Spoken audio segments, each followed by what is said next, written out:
Kael Byrne woke to the sound of water dripping onto metal. Not rain, too close, too regular.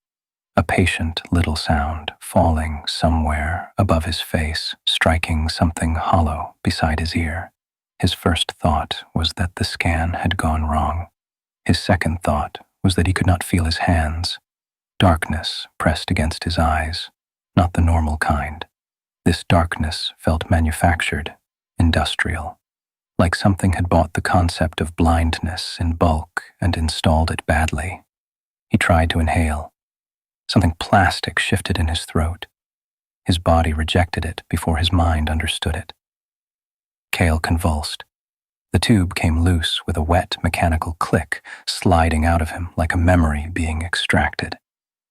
He choked, gagged, and rolled sideways into freezing water, barely deep enough to cover the floor. Kael pushed himself onto his knees. His body felt wrong. Not injured, exactly, misregistered, like waking in a hotel room and finding someone had rearranged all the furniture inside his skeleton. His reflection trembled in the water, pale face, dark wet hair, eyes too wide, thin, hospital-gray clothing stuck to his skin. He looked 27. He felt 27. The screen said the world had moved on without asking. A soft tone sounded inside his skull, not in the room. Inside, a translucent interface unfolded across his vision, thin amber lines jittering around the edges of sight. He closed his eyes. The words remained. System status, name, Kael Byrne, type, vintage echo, layer 1, integrity 87%, corruption 2%, focus 61%, stability 74%, signal 39%, class unassigned, warnings, identity mismatch detected, scan age exceeds legal threshold, tutorial protection unavailable, viewer acquisition pending. Congratulations, you are legally obsolete and physically underqualified. Kael found the first body 3 minutes later. Not because he was looking, because he slipped on it. His hand went down into the water, touched fabric, then something soft underneath. He recoiled so hard his back hit the pod behind him. The body floated face down in a maintenance uniform, one arm caught beneath a collapsed service panel. There was a plastic badge clipped to the chest. Mnemonic Interactive, temporary biological operations. Please report damage to management. Kael laughed once. It came out wrong, too sharp, too small. He searched the body because not searching it would have been morally cleaner and practically stupid. A cracked utility knife, a dead access chip, a strip of foil-wrapped nutrient paste swollen from water damage. He took the knife. He hated how quickly the decision happened. Sorry, good to know. Improvised scavenging behavior detected, inventory updated, rusted utility blade, damaged access chip, contaminated nutrient paste, class evaluation initiated, apology registered, corpse morale unchanged. The corridor outside the activation chamber sloped downward. That seemed like a design flaw, Kael noticed, because noticing was easier than reacting. Pipes ran along both walls, swollen with condensation. Some were labeled in English, some in symbols that moved slightly when he looked at them too long. Old corporate signs hung from the ceiling, their cheerful typography warped by mold and time. Welcome to Mnemonic Interactive, where your mind matters. Someone had scratched underneath it. Only after purchase. The water reached his ankles, then his shins. Every step made a soft, dragging sound. The corridor smelled of rust, ozone, disinfectant, and old meat, hidden somewhere expensive. Audience. Layer 1 synchronization, incomplete. Location estimate, decommissioned cognitive intake sector. Environmental risks, contaminated floodwater, unstable power conduits, autonomous maintenance systems, audience acquisition sweep. Vintage ones always look so confused. The first attack did not look like an attack. It looked like maintenance. A small machine crawled along the ceiling 20 meters ahead, its segmented legs gripping the pipes with soft magnetic clicks. It was about the size of a dog, with several mismatched camera lenses and a rotating tool arm beneath its chassis.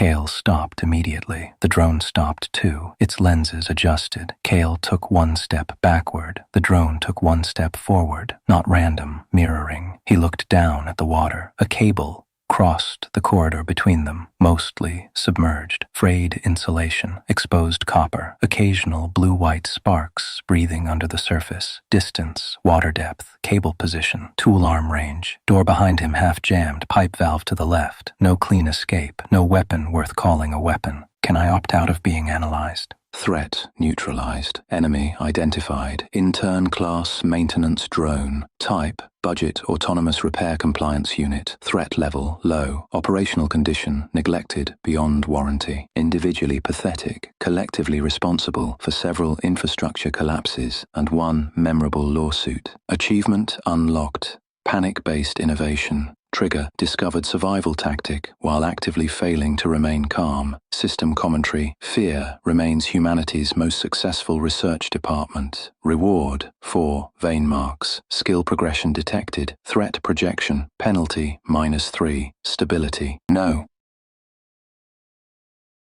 The drone had a storage compartment. Of course it did.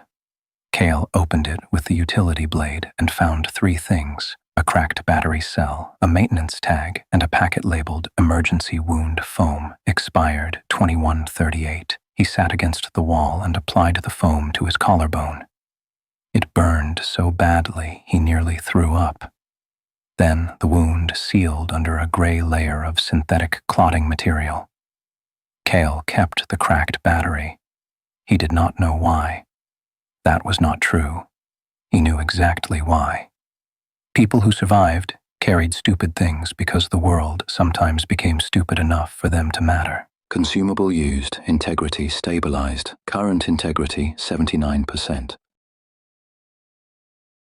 The observation tunnel opened into a large chamber shaped like a transit station that had been repurposed by people who no longer understood trains. Platforms curved around a flooded central pit. Old advertisement screens lined the walls, most broken, some still looping silent footage of smiling families entering clean white scan booths.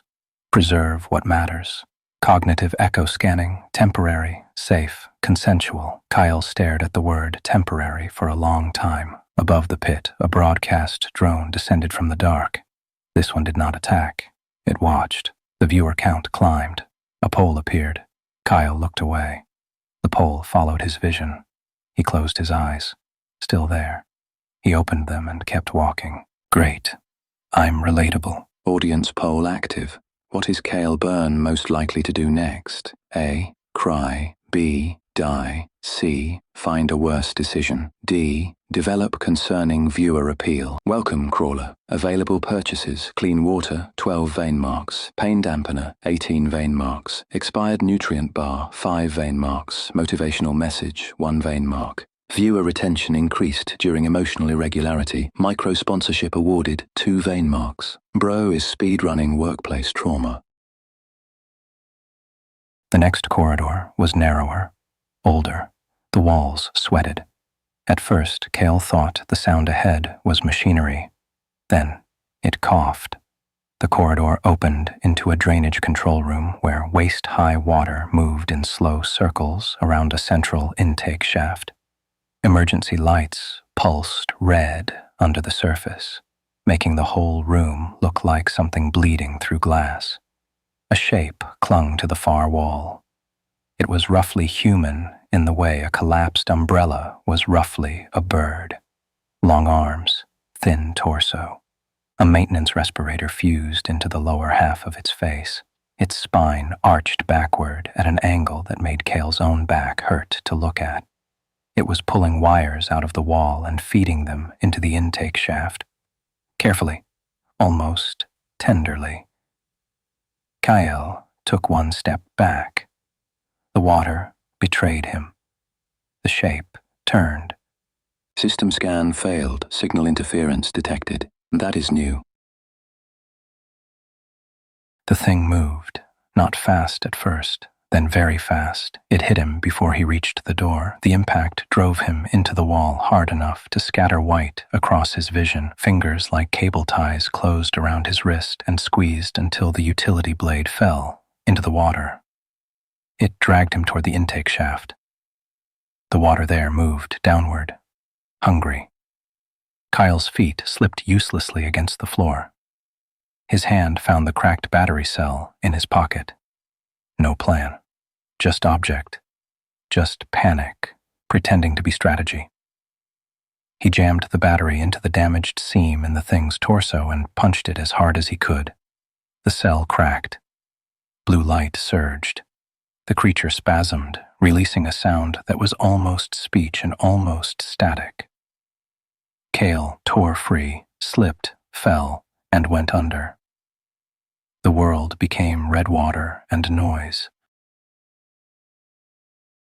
The thing reared above him, steaming, damaged, but not stopped. The intake shaft roared behind him. There was nowhere left. Kael tried to stand. His left leg failed. The creature reached for his face. A pale hand emerged from the dark behind it and touched the side of its head. Everything stopped.